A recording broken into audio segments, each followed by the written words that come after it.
Nakapag-produce na siya sa akin ng 2 times lap champion. First Matnog, first Kalbayog.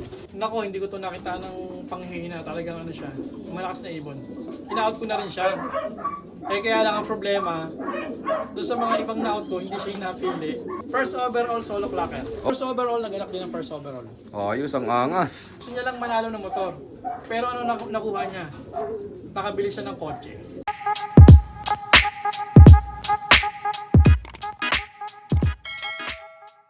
Bali ito yung anak nung natin, yung nag-produce sa akin ng second overall ng Aklan. Ito siya, si 9252. Ang labanan nila, Batangas Challenge from Aklan kay Jude A. Siltoria. Ito mga kalapad. So ito yung kabats nito, nag-first overall solo winner.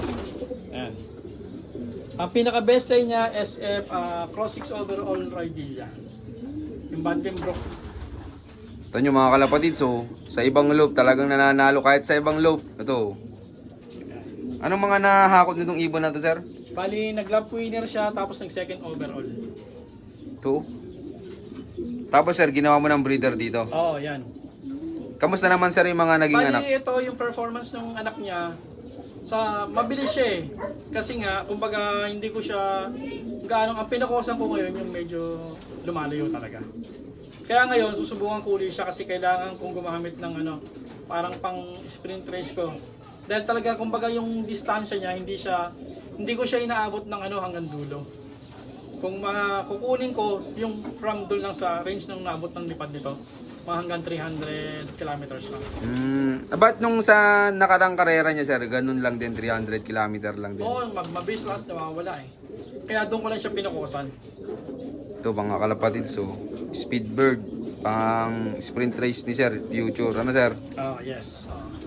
Ito may papakita pa si sir na producer niya dito.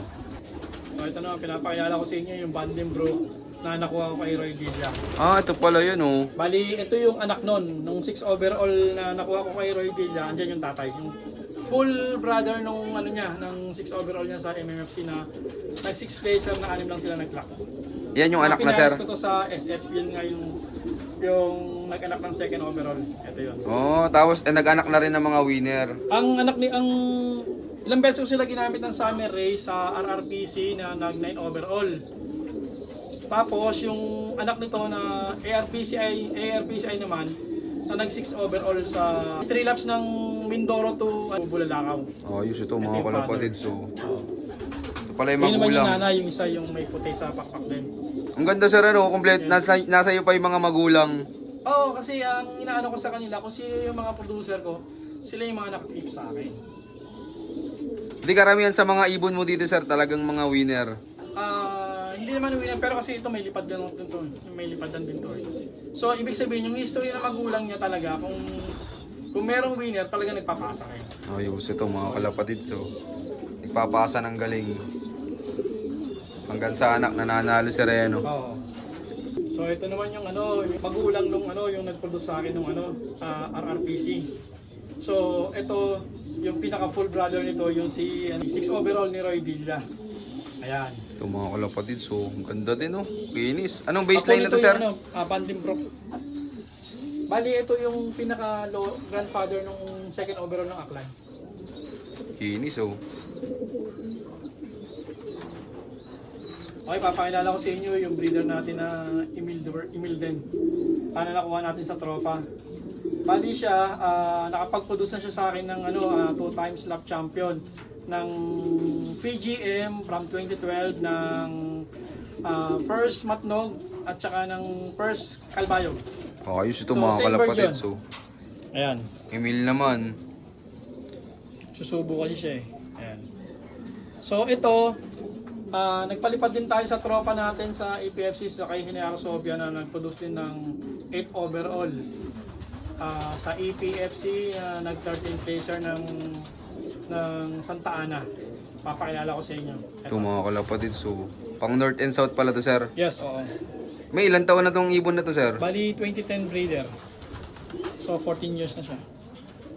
Buti sir, nagsisimilya pa ano? Nagsisimilya pa. Sir, baka may magtanong ng viewers natin mag-out ka ba ng mga magiging anak pa nan? Pwede naman. Pero hindi naman tayo nagpo-post ng ibibenta. Pero pag may nag-inquire, pwede naman. Yan. PM nyo na lang si sir. Ayan, nasa screen yung kanyang Facebook name. Ito, mga kalapatids. So, Emil po, sir, ano? Opo. Ito, Emil, mga kalapatids. Okay, ito nga pala, papakilala ko sa inyo yung anak nung pinakilala ko sa inyong Emil. So, ito ay si 8 overall ng EPFC na nilipad ni Genaro Sobia, 13 Santa Ana. So, ito yung kapatid nung nilipad ko sa PGM na double up champion. So, talagang ibig sabihin, kung sa materyales, meron din tayong isasabay sa mga ng ibang mga fancier. So, ito ay nag-produce na rin sa akin ng first overall. Ayan. Ito, mga kalapatids. So, winner siya. Tapos, nag-anak na rin ng winner. Angas. Nandito ba, sir, yung winner na yun? Si first overall ng area dito, tsaka ng second overall sector ng EPFC dito rin. Yun. Sir, pwedeng makita. Pwede. So pinapakilala ko sa inyo, ito nga pala yung anak ng 8 overall natin na pinasok natin sa SF na cross sa Cebu. SF Cebu cross doon sa Emil na isa natin. So first overall tong cup siya sa area namin dito sa Montalban. Sa main natin sa ARPCI, 6 lap siya sa Balerto Kasiguran. Sa 6 lap natin, sa main, bali 14 overall siya. Sa sector ng ARPCI, second overall siya. First overall siya dito sa amin sa Montalban. Ayos Sa to. Tom's Cup, sa palaro ni Mayor. Yun, ito, mga kalapatids. So, Bloodline niya is Emil Cross SF sa Cebu. Ayan. ito, mga kalapatids. So, ikaw na, sir, naglaro, ano? Oo. Ito, mga kalapatids. So, Ito yung lipad natin. kamusta naman yan, sir, nung kinakarera mo simula first lap derby? Nako, hindi ko to nakita ng panghihina. Talagang ano siya, malakas na ibon. Ito naman kasi noon, nung ina-out ko na rin siya. Kaya lang ang problema, doon sa mga ibang na-out ko, hindi siya hinapili. So, nilaro natin siya para meron tayong may laro. Hindi nga sana maglalaro ng ano nun ng summer race to nun nung kay Manny tsaka ng BBC. Napalaro lang tayo, so sinuwerte naman. Yan. Ito, mga kalapatids. So, tapos to, sir, gagawin mo ng breeder o ilalaro mo pa ulit? I-check natin pero gusto ko sana siya ilipad ko eh. Nabitin kayo, sir, ano? Kasi nung last race namin ng Kasiguran, walang nag-block pero dumating siya. On cut-off. Zero clocking kayo nung last lap. Zero clocking ng last lap. Pero on cut-off dumating siya. Sayang, ano? Sayang. Ito, mga kalapatid. So, ilalaro pala ulit ni sir to. Abangan natin to sa South ulit, sir. North. Sa North. Pala yung magulang ng first overall natin na si Balerto Kasiguran. Ang line nito, Cebu. At saka sa SF na cross. Bali, anong baseline nun, sir? Bali ano siya, yung SF natin, yung nanay nito, kapatid mismo ng solo winner ng San Francisco at ng pinisa ng San Francisco. Ito yung pamangkin nila na nag first overall sa Aklan na nilipad ni Jude Acel Toria. Winner din pala yan, Winner sir. din siya. First overall solo clocker. Tumukulo pwede. So, solo clocker pala So, to. ang first overall, naganap din ang first overall. Ayos, ang angas. Ilang kilometer yung last lap na, sir? I think nasa siya, 280 to 300 kilometers. Ito yung kabatch nung second overall kanina na Aklan din ang lipad. Aklan, saan ang release point, sir? Ito ang release point nila sa 3 laps nila, Aklan to Batangas Pier. Tapos yung special race nila is Aklan to MOA. Ayos to, mga kalapatid. So, solo clocker pala to. Di maganda-ganda pala nahakot ng ibon na to, sir. Nako, ito nga yung sinabi niya na gusto niya lang manalo ng motor. Pero ano nakuha niya? Nakabili siya ng kotse. Ayos to, mga kalapatid. So, okay lang, sir, malaman paano naman naging magkakilala kayo noon taga Cebu? Taga-Aklan? Taga-Aklan pala. Bali, kasi may mga winner na nakakuha sa akin ng 3 taga-Aklan. Sabi niya sa akin, naging kwento sa akin ang sabi niya, baka pwedeng makakuha din at gusto niya rin manalo. Sabi ko, sige, tulungan kita. Kaya yun, ang simula nun, inano ko na sa kanya na mabigyan siya ng 2 lang muna. Tapos, nag-overall sa fundraise pero hindi nag-overall sa derby. Pero dumulong. Ang lipad naman nun, Aklan to Mindanao. Tapos inulit niya uli sa akin. Sabi niya, kuya, gusto ko manalo ng motor. ito yung kasama sa pinadala kong 4 na ibon. Sa 4 na ibon, isang first overall at saka isang second overall. Oo. Second overall kanina nakilala nyo na. Oo, ayos to mga kalapatid. So, tapos sir, ikaw na nag-mentor. Yung tropa. Pero kasama rin tayo sa mga nagtuturo pero mostly yung isang kaibigan natin. Ayos to mga kalapatid. So, winner to. Tapos nag-anak na rin ng winner. First Yan. overall to first overall. Yan. Sir, baka may magtanong na viewers natin mag-out ka ba ng mga magiging anak nan? Actually, hindi naman ako nagpo-post ng mga binibenta. Pero kung may mag-inquire, okay lang. Available naman tayo. Ito mga kalapatid. So, PM nyo na lang si Sir Jerry. Yan, nasa screen yung kanyang Facebook. Yung magulang nan, sir, nandito pa. Andito pa. Ayos to, kompleto to. Kukunin naman ni sir yung magulang. Okay, pinapakilala ko nga pala sa inyo yung magulang ng first overall Aklan na nag-solo winner. Bali ito, na-acquire ko to sa tropa natin. Taga Marikina siya, si Willie Kaimol.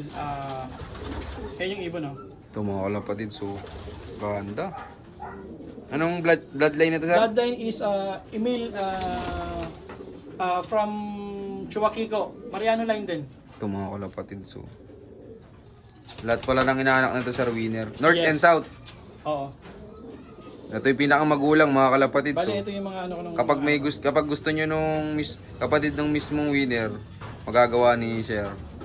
Old lines din. Ito. Sa ibon. Tapos sir, ngayon, ginagamit mo pa rin ng breeding. Oh, yes. Yan. Abangan natin yung mga magiging anak pa nito. Ilalaro ni Sir. Saan club mo ilalaro, sir, yung mga magiging anak na? Mostly ngayon naka sa PFC. Tapos naglaro ako ng ARPCI at saka ngayon BBCM. Yan. Ito, abangan natin to sa mga susunod na karera, yung mga magiging anak nito. Yan. Ito, mga kalapatids, i-share naman sa atin ni Sir Jerry yung kung paano siya dito mag-breed sa kanyang low. Yon, shoutout nga pala sa inyo lahat mga kalapatid. Siyempre, bago matapos tong video to, meron ulit tayong pa shoutout. Yan, shoutout nga pala kay Sir Joey Boy Lariñas. Yan, shoutout po, sir. Shoutout din kay Boss Gary Predo at kay Mateo Clay Panpan at sa kanyang asawa ni si Madam Jessa. Yan, shoutout po.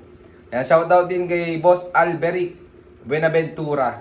Yan. So yun, maraming salamat sa patuloy yung suporta mga kalapatids. Yan. Keep watching and God bless you all. Thank you.